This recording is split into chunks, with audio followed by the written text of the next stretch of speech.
दोस्तों आज की इस वीडियो में मैं बताने वाला हूँ जो यार अपना ये IMO एप्लीकेशन होता है उसमें यार कॉलर ट्यून कैसे सेट करें।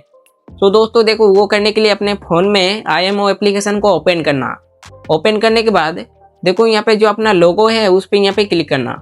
ये क्लिक करने के बाद देखो यहाँ पे कुछ ऑप्शन शो करेगा, तो आपको यहाँ पे मिलेगा सेटिंग, उस पर चले आना। इस पे आने के बाद देखो यहाँ पे आपको मिलेगा फंक्शन, तो उस पर चले आना।